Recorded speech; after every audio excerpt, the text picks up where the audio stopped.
Welcome to 20 Minutes of Clarity. I'm your host, Jason Noble, and with me today is our first time guest, Sean Thompson, Associate Advisor here in the Charleston office. Welcome, Sean. Thank you, Jason. First time podcasting, so looking forward to making my debut today. We're going to have a lot of fun with today. And what we're doing, we're carrying on the Q&A content and questions that we got from our clients. We last week you had Andy Merchant along with Ryan Shannon do a handful of the questions. We're going to wrap up this segment by finishing those questions. Now, by request, we did get, hey, can you go a little bit deeper into the healthcare costs throughout retirement? And to our chagrin, obviously, but we see it as an opportunity to go a little bit deeper. I'm going to kick this over to Sean to get us kicked off. What the question is what will my healthcare costs be in retirement? Yeah, it's a great question. I think it's something a lot of people don't realize is going to be a question they have when they get to retirement. But there's a multitude of factors that you have to consider when it comes to healthcare in retirement. Estimating and preparing for expenses such as insurance premiums, out-of-pocket costs, these are all a concern. And it's definitely not a one size fits all when it comes to healthcare costs. I do think, if you retire younger than 65, great job, but that means we have to fill that void until you do get to 65 and get on Medicare. So there are a variety of factors.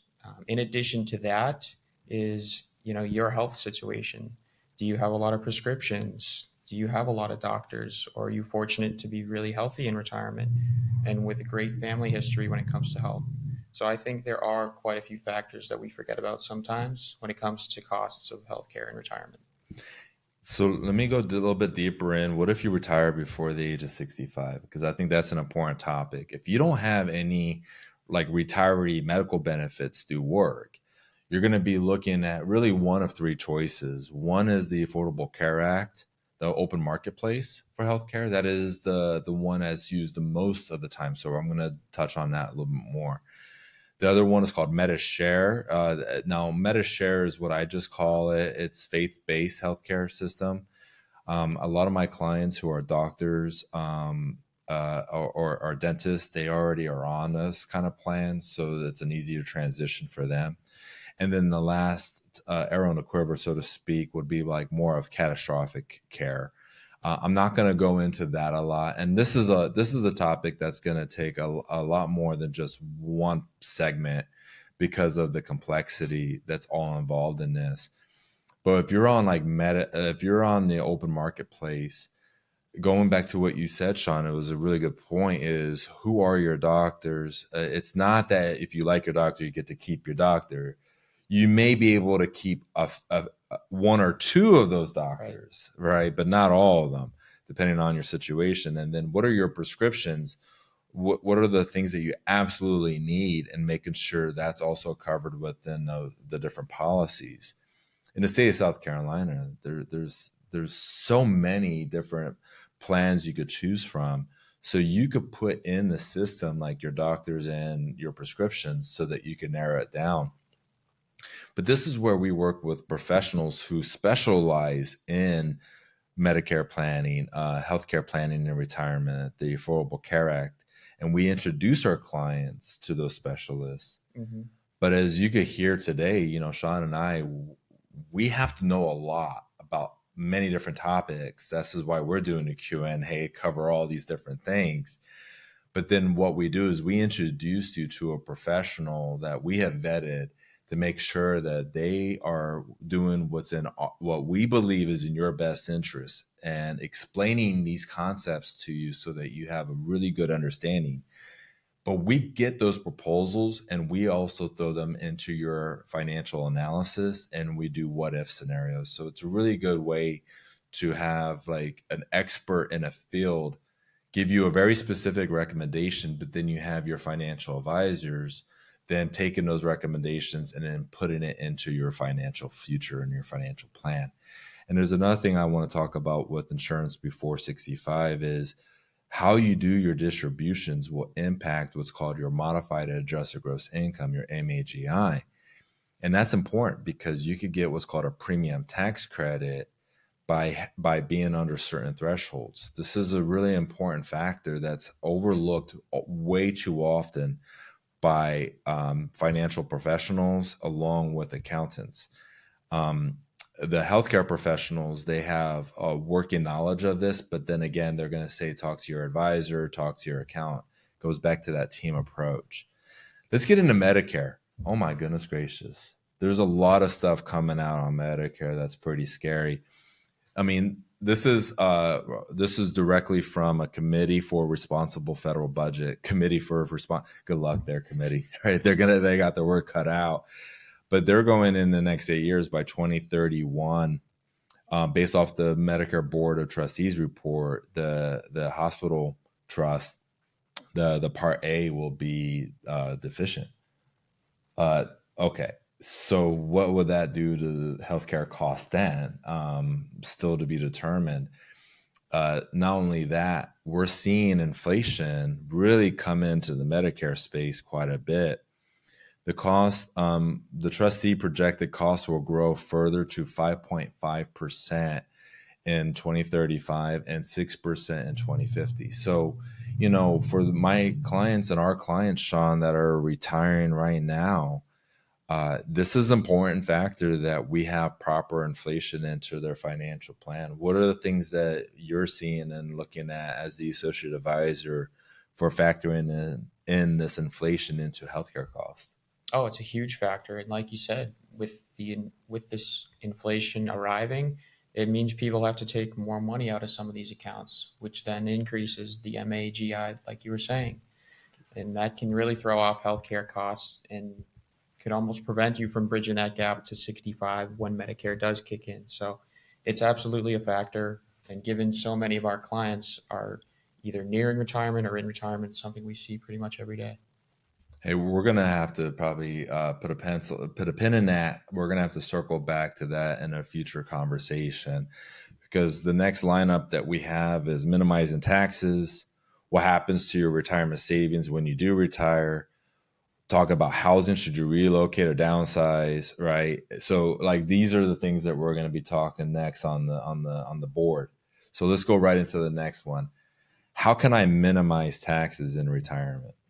Yeah, it's a great question. I mean, so many people work their whole lives building their 401k and IRAs only to be told at a certain age, whether it's 72, 73, 74, now you have to take this money out. And a good portion of this will be going to the government for taxes. So whether it's Roth conversions, getting ahead of the taxes, sometimes that can help offset the overall taxes of the whole portfolio. Or maybe, you're fortunate enough to not need your required minimum distribution. And maybe you look at doing a qualified charitable distribution to lower your taxes. Another option would be maybe you pay the taxes from a taxable account so you can allow the IRA to grow a little bit more. If you're in a situation where you've got both retirement accounts and taxable brokerage accounts. Where I look at taxes, minimizing taxes in retirement, it starts really when you're still saving money. Into what buckets do you save that money into? Are you putting that money into, let's say, the pre-tax, the traditional IRA, the traditional 401k? Well, if you're doing that, you're kicking the can down the road for later on. And that's okay because you may have high tax implications today. So you would want to do that, right? That was just a call that I just took before we got into our studio here was, hey, Mike, I'm going to get 15% capital gains tax. And I'm in the 12% bracket. But the question is, hey, what if I put money into the traditional IRA? If I was to do that, right, would I be able to be under certain brackets? So they sent me over the preliminary tax forms, and I was able to take a look and go, actually, if we put $7,500 into your IRA, into your spouse's IRA, by doing that, it will lower how much is being taxed at 15% in the capital gains. It came to a $4,050 savings in taxes for them by making this contribution. Now, that's not for everybody. It just happened to be the client that called in before we stepped into this office. But the thing that I'm going into is if you want to minimize taxes in retirement, you can't just walk into our office the day before you retire saying, hey, can you help me out here? No, this is where you would want to go to clearpicturefinancial.com, schedule a conversation with one of our retirement specialists so that we could then have this conversation leading up into retirement and come up with a plan so that you don't have as much tax drag coming into your financial plan. The other day we did that analysis and it was like 20% of their money will be going to Uncle Sam over the course of their retirement. A That's fifth. right. Yeah. I mean, that's significant tax drag. But when we're working with, like, I'm thinking of a younger couple that we worked with, and we started to do tax analysis. Do you want to talk about their tax drag? Oh, uh, I'll let you touch on it. It was less than 5%. Oh, that's right. Because of where we're putting money now, by the saving strategy today. Now, everyone that's listening, you don't know their age. They're in their mid-30s, and they want to retire by 58 years old. By the time they retire at 58, they're going to have to pay some taxes. By the time they're 65, the analysis that we have, even with higher tax rates coming in, is very little to no taxes. Unless they make sweeping overhaul on a tax code law, which is not on the docket at this point. We're looking at less than 5% in overall tax drag. Absolutely incredible. But that's how you minimize it, is you have conversations with a qualified professional as soon as you possibly can so they could come up with a strategy specific to your situation. You ready for the next question? Sure am. All right. Hey, you're doing great. First time, you can't tell. All right. What happens to my retirement savings when I do retire? Yeah, so this largely depends on which type of accounts you've got. In the case of most of our clients, they're dealing with 401ks, IRAs, Roth IRAs. Because 401ks are pretty limited when it comes to investment options, rolling that into an IRA is normally something we consider. So definitely getting it into an account which provides the most amount of investment options is definitely something we like to look at. Beyond that, it's really just a matter of how much of this do we need to live off of. Once we know that amount, once we know your expenses, then we can determine which amount of this 401k or IRA is going to be going into a growth strategy so we can build it even more. On the other hand, we have income strategies to make sure those expenses are covered every year for you in retirement. So when we do the income strategy, typically how many years do we go for income scenarios? I would say most often 4 to 6 years. And the rationality of going out that long of a timeline is, if you take a look at the Standard & Poor's 500, the S&P 500, there's been 8 times that the S&P 500 fell 2 consecutive years. There's been one time, and we all lived through that. That was the dot-com crash. That was 2000, 2001, 2002, where the S&P 500 fell 3 consecutive years. So by doing an income strategy, an income bucket, so to speak, where it's going to be 4 to 6 years out, if we have another dot-com scenario, you still have 3+ years of income set aside into that strategy that you don't have to take from the growth strategy, that more aggressive in strategy, to then replenish it. Now, the growth strategy that's going up over time, that's to offset inflationary risk and healthcare costs and unexpected expenses, right? Then we use the growth when it's positive to replenish the income approach. So it gives us that buffer. The other thing I would say in the income bucket is we also have about a year's worth of money of expenses set aside into cash or cash alternatives. And the reason why we do that is, in a short period of time, we don't want any volatility to be part of that for that first year. So we're still having emergency savings. We still have plenty of cash and liquidity, but we also want to make sure that we have money dedicated for long-term goals and then other money dedicated to short-term goals. That's right. The one last thing I'll say here is, again, preparing for retirement is when you want to get your strategy in a place where you're having reliable, sustainable income streams. when you have reliable income streams coming in off of portfolio income or passive income strategies, what that is going to do is provide you more stability and comfort throughout retirement. Let me break it down in this example. Let's say someone's spending $5,000 a month and they have no other reliable reoccurring income streams coming in for like 3 years before Social Security kicks in, right? Right. They're reliant 100% on their portfolio. Mm-hmm. What do we normally see when someone is reliant on 100% of the portfolio for their income and they have no other income streams coming in and the market pulls back 20%? What do we typically see? Well, it causes a lot of stress for one, because now they have to sell those positions at a loss in order to live their current lifestyle, or they have to really dial back that lifestyle and make sacrifices when it comes to their expenses.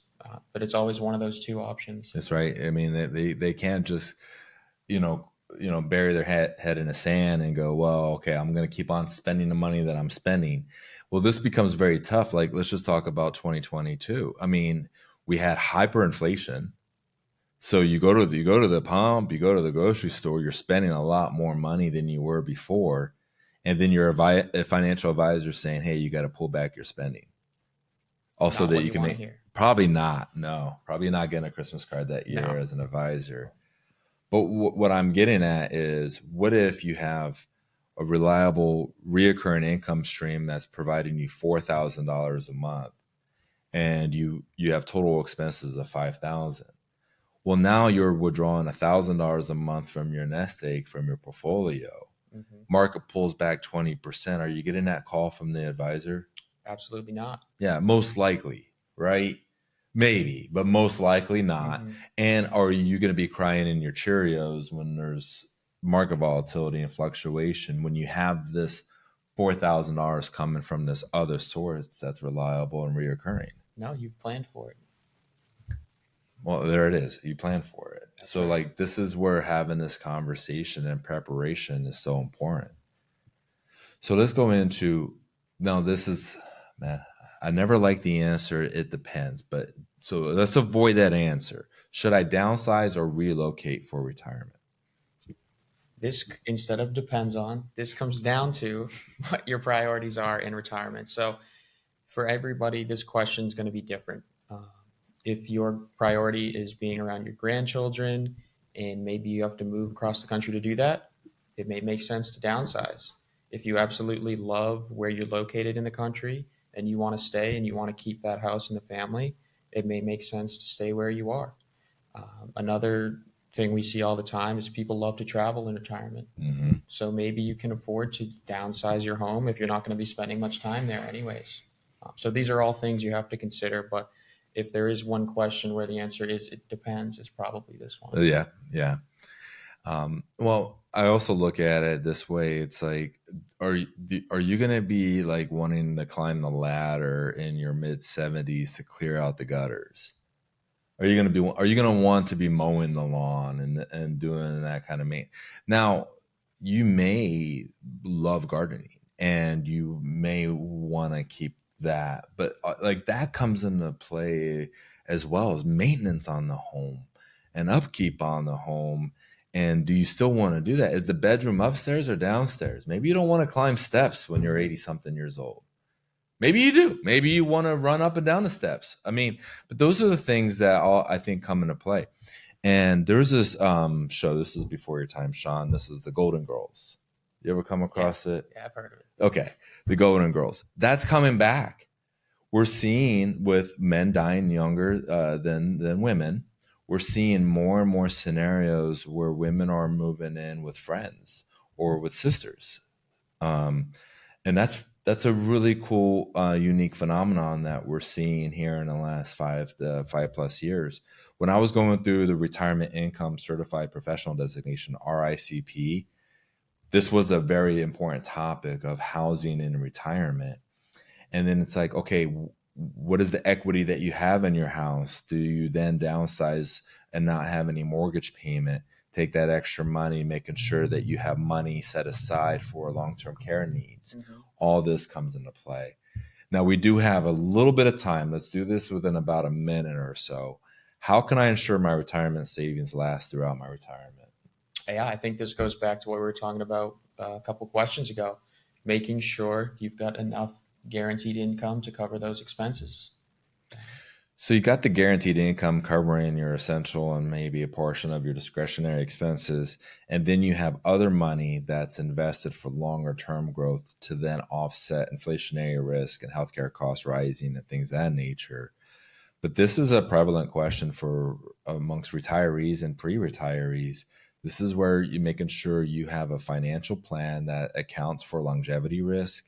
You have a financial plan that accounts for inflation, healthcare costs, and even like life changes, relocating or downsizing later on in retirement.